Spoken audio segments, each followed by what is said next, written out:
اور مسلمان ہیں تو آپ کو مسلمان تو مل جائیں گے لیکن مسلم معاشرہ نظر نہیں آئے گا۔ ہندوستان میں تو تقریباً 10 جگہ آپ کو بتا سکتا ہوں کہ ایسے حالات اب بھی ہیں، اور پڑوسی ملک میں جو بھوٹان ہے، بھوٹان آپ میں سے ممکن ہے کچھ لوگ گئے، میں بھی گیا، وہاں ایک بھی مسجد نہیں اور مسلمان ہیں، لیکن آپ کو کہیں بھی مسلم کلچر نہیں ملے، کہیں بھی کلچر نہیں۔ آپ لوگ کلچر کو اور تہذیب اسلامی کو بہت ہلکے میں لیتے ہیں۔ اب میری نگاہوں سے پوچھئے، مجھ سے پوچھئے تو میری نظر میں اسلامی معاشرہ، مسلم معاشرہ، اسلامی تہذیب در حقیقت مسلم قوم کی حیات، مسلم قوم کی وجود کی دلیل ہے، مسلم قوم کے بقا کی علامت۔ اگر کسی قوم کو بریارپور والوں بغیر لاٹھی کے، بغیر ڈنڈے کے، بغیر لڑائی کے، بغیر جھگڑے کے اسی زمین پر اگر آپ نصف و نابود کرنا چاہتے ہیں تو بڑی خاموشی کے ساتھ اس قوم کی تہذیب چھین لیجیے، وہ قوم مٹ جائے، اس قوم کی تہذیب چھین لیجیے، وہ قوم مٹ جائے۔ اور آپ کو یہ میری بات ہضم نہیں ہوگی لیکن میں مثال دے کر سمجھاتا ہوں۔ اسی ملک میں پارسی کبھی بہت رہا کرتے اور اب بھی پارسی قوم ہے اس ملک میں، لیکن اگر آپ کو پارسی سے ملنا ہوگا تو نہیں معلوم کتنا ڈبیا تیل جلانا ہوگا، اس کے باوجود بھی پارسی سے ملاقات نہیں ہو سکتی۔ کیوں؟ اس لیے کہ پارسی قوم نے اپنی تہذیب، اپنے کلچر کو گم کر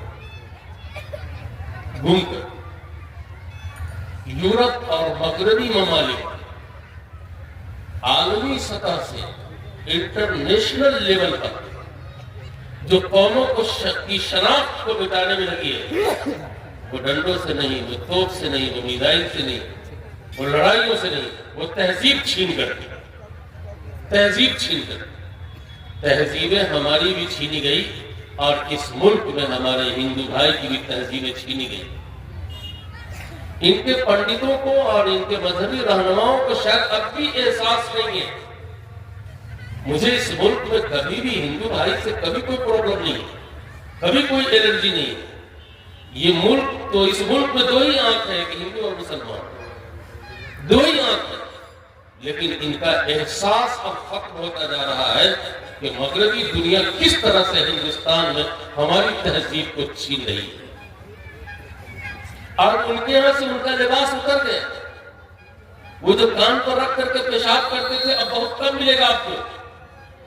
دیکھا نا آپ لوگوں نے، بوڑھے لوگوں نے دیکھا ہوگا کان پہ رکھ کے پیشاب کرنے کا، وہ اتر گیا۔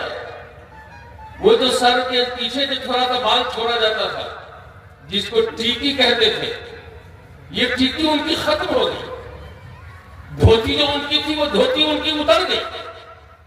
ان کی عورتیں جو اتنا شرم کرتی تھی کہ دیور تک اپنی بھابھی کو نہیں پہچانتا تھا، آج وہ ننگی ہو گئی، اور ان کو احساس نہیں ہے کہ مغرب دنیا نے ہمارے اس بھارت سے جہاں مسلمانوں کے کلچر کو چھینا ہے، وہی ہمارے ہندو بھائی کی تہذیب کو بھی اتروا دیا۔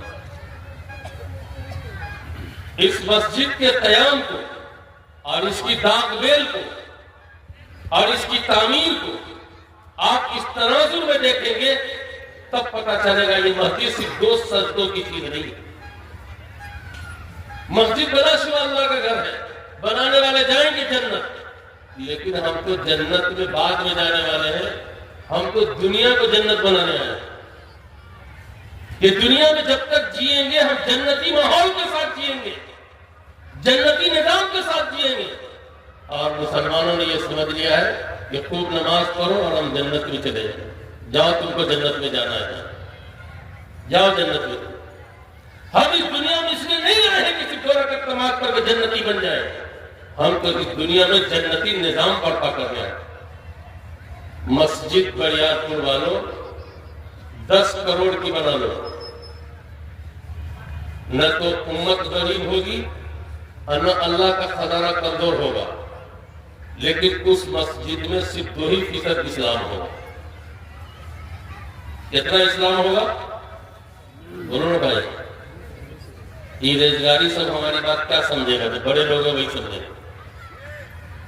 صرف 2% اسلام ہوگا۔ چاہے آپ 10 کروڑ کی مسجد بنا لیں، آپ کی مسجد میں صرف 2% اسلام ہوگا۔ 98% اسلام کہاں ہے؟ وہ مسجد سے باہر ہے، وہ مسجد سے باہر ہے۔ اور مسجد کے باہر والے اسلام میں ہم جتنا کمزور ہیں، اسی کمزوری کی وجہ سے اس ملک پہ ہمارے اوپر سائیڈ افیکٹ ہے، ہمارے اوپر جو سائیڈ افیکٹ ہے اور دوسری قوتوں کا جو رد عمل ہو رہا ہے، اس کی بنیادی وجہ یہ ہے کہ 98% اسلام جو مسجد سے باہر ہے وہاں ہم کمزور ہیں۔ وقت کا دامن تنگ ہے، اس لیے ہم بہت کم مثال دیں گے۔ ایک مثال آپ کو دیتا ہوں، آنکھیں کھل جائیں گی، سب کی آنکھیں کھل جائیں گی۔ آپ سب بتائیں، علماء حضرات آپ بھی بتائیں، آپ سب بتائیں، آپ کو پورے بھارت میں نماز کا بزرگ مل جائے گا،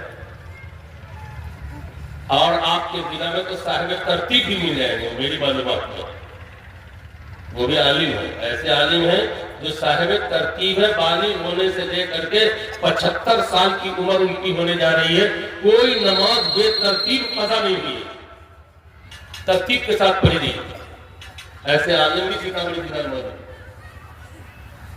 نماز کا ولی آپ کو مل جائے گا، حج اور عمرے کا ولی آپ کو مل جائے گا، اور چلہ 4 مہینہ سال کا بزرگ بھی آپ کو مل جائے گا۔ مسلمانوں مجھے بتاؤ، معاملات کی درستگی کا کتنا ولی ہے گاؤں میں؟ معاملات کی صحت کا کتنا ولی ہے ضلع میں؟ اور آج تک محمد رسول اللہ صلی اللہ علیہ وسلم سے لے کے آج تک کسی کی نماز سے ایک آدمی بھی مسلمان نہیں ہوا۔ میں یہاں کی بات نہیں کر رہا ہوں، محمد رسول اللہ صلی اللہ علیہ وسلم سے تو ایسی نہیں بول رہا ہوں، اور میں چاہے جیسا مولوی رہوں، یقیناً چھپا ہوا نہیں، چھپا ہوا مولوی ہوں۔ نماز کی وجہ سے ایک آدمی بھی اسلام کی سچائی کو قبول نہیں کیا ہے، اس کا یہ مطلب نہیں ہے کہ آپ نماز چھوڑ دیں، اس کا یہ مطلب نہیں ہے کہ آپ نماز نہ پڑھیں یا نماز نہیں پڑھیں گے تو بھی بات بن جائے گی، نہیں۔ میرے کہنے کا مطلب یہ ہے کہ نماز تو ایمان کے لیے ایسی چیز ہے جو جدا ہونے والی ہے ہی نہیں ہے، لیکن جب تک معاملات اور معاشرت ہماری اچھی نہیں ہوگی، ہم دنیا کے پریشر گروپ سے جمہوری ملک میں محفوظ نہیں رہ سکتے، اور ہم دنیا کی دوسری طاقتوں کو متاثر نہیں کر سکیں گے۔ معاملات اتنی سی بات سمجھ جائیں گے، آگے چلو۔ معاملات، تسبیح بھی ہاتھ میں، سجدے کی نشانی بھی کسی گوشت کے کچری سے کم نہیں ہے، لیکن معاملات درست نہیں۔ محمد رسول اللہ صلی اللہ علیہ وسلم کی پوری ٹیم جو دنیا میں سچائی کو لے کر کے اٹھی تھی اور پورے عالم میں سچائی کو پھیلایا، جہاں ان کی عبادت میں زندگی پختہ تھی، معاملات میں کہیں سے کمزور نہیں، معاملات میں کہیں سے کمزور نہیں۔ ہمارا واسطہ ہندو بھائیوں سے پڑتا ہے، ان سے لیتے ہیں، ان سے بیچتے ہیں، ان سے خریدتے ہیں۔ اگر ان کے سامنے آپ نے محمد نام رکھ کے، احمد نام رکھ کر کے اگر معاملات میں گڑبڑ کیا تو کیا سمجھتے ہیں آپ؟ وہی ہندو جو 25 سال 30 سال پہلے مسلمان کے بارے میں کہتا تھا مکمل ایمان والا، اور آج یہ بات کہنے کی پوزیشن میں وہ نہیں ہے۔ یقیناً کہیں نہ کہیں ہم نے معاملات میں گڑبڑ کیا ہے۔ یہ مسجد آپ بنا رہے ہیں، خدا کرے بنائیے، لیکن 2% اسلام ہوگا، 98% اسلام مسجد سے باہر ہے، جہاں آپ کو کھڑا ہونا پڑے گا اگر نسلوں کو باقی دیکھنا چاہتے ہیں۔ نہیں تو ہمارے حالات ایسے ہیں کہ انقلاب سے آشنا ہوئے بغیر دنیا کی کوئی طاقت اب روکنے والی نہیں ہے، سوائے اپنی زندگی میں صالح انقلاب اور صالح تبدیلی کے۔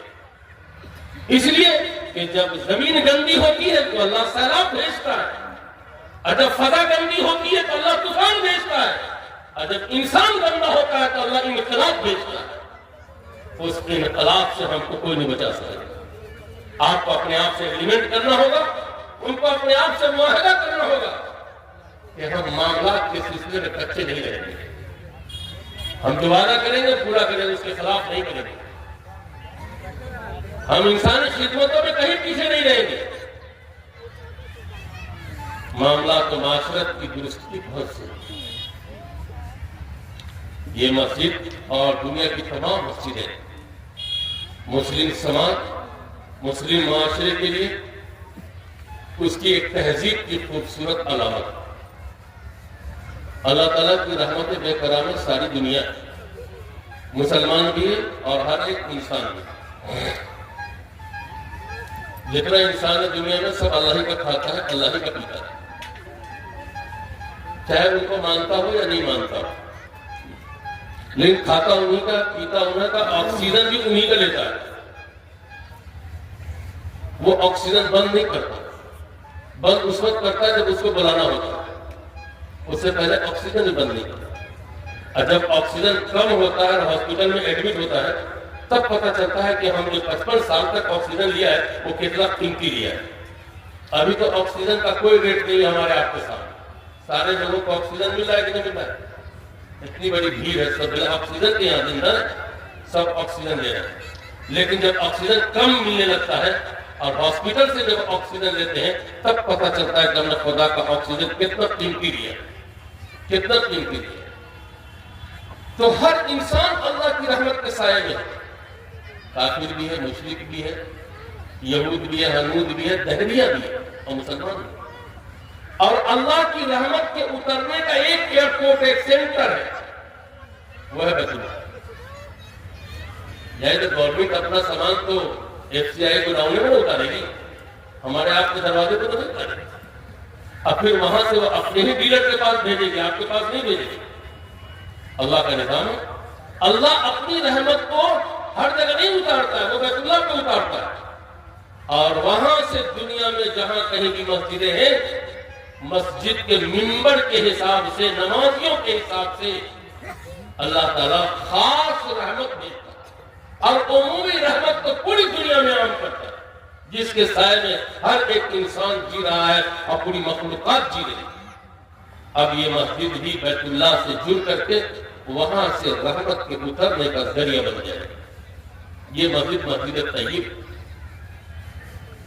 اس مسجد کی تعمیر کے سلسلے میں مولانا نے فرمایا کہ واقعی اللہ سب کا ہے اور کہیں سے بھی تعاون لیا جا سکتا ہے، لیکن میری رائے یہ ہے کہ اہل بریارپور، اہالیان بریارپور یہ عہد کریں کہ اس آفر کو ہم قبول کریں گے، جب ہم سے نہیں ہوگا تب ہم دوسرے گاؤں میں جائیں۔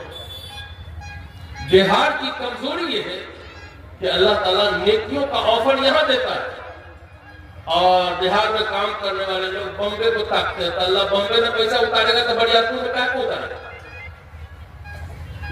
اللہ دلی میں روپیہ بھیجے گا تو بریارپور میں کیوں بھیجے گا؟ بریارپور کو متکا بنائے گا، آواپور کو متکا بنائے گا، لیکن جب آواپور خود خرچ کرے گا اور بریارپور خود خرچ کرے گا تو روپیہ اللہ یہاں بھیجے گا، یہاں بھیجے گا، یہی آئے۔ بمبئی میں کیوں اتنا روپیہ اتر رہا ہے؟ اس لیے کہ بمبئی پورے ہندوستان کو پیٹرول سپلائی کرتا ہے، دینی کاموں کو قوت پہنچاتا ہے، تقویت پہنچاتا ہے۔ اب پورا بھارت جب کوئی کام کرتا ہے تو بمبئی کو نشانہ بناتا ہے، جب بمبئی چلے گئے، بمبئی چلے گئے۔ یہ الگ بات ہے کہ بمبئی میں ہمارے ہی لوگ ہیں، انہی کے پاس ہمارے لوگ جاتے ہیں، دوسرے کے پاس نہیں جاتے ہیں، اچھا کرتے ہیں۔ لیکن پہلا عہد یہ کریں کہ انشاءاللہ ہم بریارپور سے اس کام کو کریں، جب نہیں ہوگا ہم اروس پروس سب سے مدد دیں، اور انشاءاللہ اس مسجد کو اس عہد کی ضرورت اور تقاضے کے مطابق بنائیں گے۔ ایک جو رٹو کا ٹٹو جو باپ دادا کے زمانے سے آ رہا ہے ویسی مسجد نہیں بنائیں گے۔ عام طور پر مسجدیں خوبصورت بن رہی ہے، اچھی بن رہی ہے، لیکن پیشاب خانہ سے ٹکا بن رہا ہے، نماز نہیں ہوگی۔ 30 سال 40 سال کے بعد اتنا پھیل جگہ چاہیے پیشاب کرنے کے لیے، اتنا جہاں تک دونوں ہاتھ جا رہا ہے اتنا چاہیے، تب اس میں آدمی کود کے کلیئر کرے گا، نہیں تو آدھا پیشاب باہر آدھا پائجامہ میں ہوگا۔ جو بڑی عمر کے لوگ ہیں اس کا تجربہ ہے ان کو، آج چھوٹا چھوٹا سٹکا پیشاب خانہ بنا رہے ہیں۔ اب مسجد کی توسیع کا کام جاری ہے، خدا را استنجا خانہ کو کبھی چھوٹا نہیں بنائے گا، بیت الخلا کو کبھی چھوٹا نہیں بنائے گا۔ اس مسجد کو چھوٹی بنا دیجئے لیکن فرنٹ پر بڑی جگہ چھوڑیے گا۔ یہ جو فرنٹ ہے نا، فرنٹ سامنے، یہاں پر بہت جگہ چھوڑنا ہے۔ اس جگہ کا تعلق مستقبل سے ہے۔ میں لفظ مستقبل میں بہت کچھ ڈال کے بول دیا۔ ارباب انتظام کی ذمہ داری ہے کہ اس کو محسوس کریں، بڑی مسجد نہ بنائے، چھوٹی بنائے، 1 منزل بنے گی، 2 منزل بنے گی، 3 منزل بنے گی۔ اور حکومت کا جو ضابطہ ہے تعمیرات کا، اس ضابطے کو فالو کرے اور تعمیر کے کاغذات کی منظوری کرا دے اور اس کے بعد کام کرے، مضبوط کام کرے۔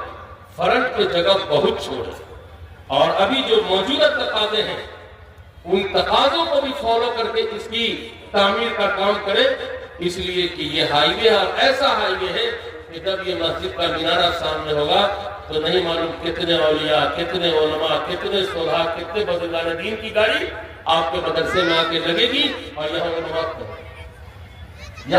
پڑھ کے جائیں گے۔ ایسے لوگ نماز پڑھ کے جائیں گے کہ بریارپور والوں ان کو حاصل کرنے میں 50,000 کا خرچ ہو جائے گا، پھر بھی نہیں ملیں گے۔ ایسے لوگ یہاں نماز پڑھ کے جائیں گے، اس لیے کہ جہاں پر طیب بھائی نے یہ جگہ دی ہے، اللہ کی زمین اللہ کو دیا ہے اپنی عاقبت کے لیے، اللہ کی رضا کے لیے، کہ یہ تو دنیا میں نہیں رہیں گے لیکن یہاں کی آمدنی وہاں پہنچتی رہے گی۔ یہ نہیں رہیں گے دنیا میں، ہم بھی نہیں رہیں گے دنیا میں، لیکن اس کھیت کی جو کمائی ہے، نیکی کی جو کمائی ہے ان کی، وہ ان کی قبر کو، ان کی روح کو پہنچتی رہے گی۔ اس لیے مولانا تمیز الدین صاحب قاسمی، جو میں یہ نہیں کہہ سکتا کہ وہ ہمارے ساتھی ہیں، خدا کا شکر ہے مجھے بھی ان کا رفیق ہونے کا شرف حاصل ہے۔ میں ان سے گزارش کروں گا کہ مستقبل کو سامنے رکھ کر کے اس کی تعمیر کا کام کریں اور فرنٹ پر بہت جگہ چھوڑے، جتنا ممکن ہو چھوڑنا اتنا چھوڑے۔ اس میں آپ کا مستقبل چھپا ہوا ہے اور مسجد کا بھی مستقبل چھپا ہوا ہے۔ بس میرے بھائی وقت بھی ہو گیا، میں نے کل 2 باتیں کہی۔ یہ مسجد مسلمانوں کی آبادی کا دھڑکتا ہوا دل ہے۔ ہندوستان میں جہاں کہیں بھی مسجدیں ہیں، 2% اسلام ہے، اس میں 98% اسلام مسجد سے باہر ہے۔ مسجد کے باہر والے اسلام پر اگر ہم قائم نہیں ہوں گے تو ہم دنیا کے رد عمل سے نہیں بچ سکیں گے۔ بچنا ہے تو مسجد سے باہر والے اسلام کو اپنی زندگی میں لانا ہے، معاملات کے سلسلے میں اپنے آپ کو صاف اور واضح اور کلیئر کر کے رکھنا ہے تاکہ اس کے اچھے اثرات پڑ سکیں۔ انہی باتوں کے ساتھ میں اپنی بات کو ختم کرتا ہوں۔ مولانا تمیز الدین صاحب، طیب بھائی، ان کی پوری ٹیم کا دل کی گہرائی سے شکر گزار ہوں۔ اللہ تعالیٰ ان کو مقاصد حسنہ میں خوب کامیابی عطا فرمائے۔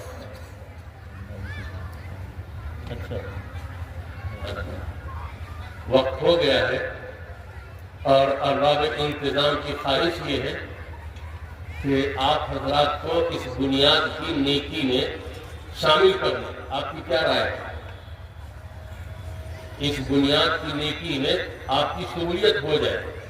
آپ شامل ہونا چاہتے ہیں؟ آپ شامل ہونا چاہتے ہیں تو یہ بتائیے کہ کتنی سیمنٹ، کتنا بالو، کتنا چھڑ، کتنا روپیہ؟ جب شامل ہونا چاہتے ہیں تو یہاں مولانا کے سامنے آئیے، آ جائیے۔ یہ بنیاد ہے، اس کو کوئی نہیں دیکھے گا، اس کو صرف اللہ دیکھے گا۔ اب بنیاد میں پیسے بڑے بڑے شیخوں کا نہیں لگتا ہے، کمزور لوگوں کا پیسہ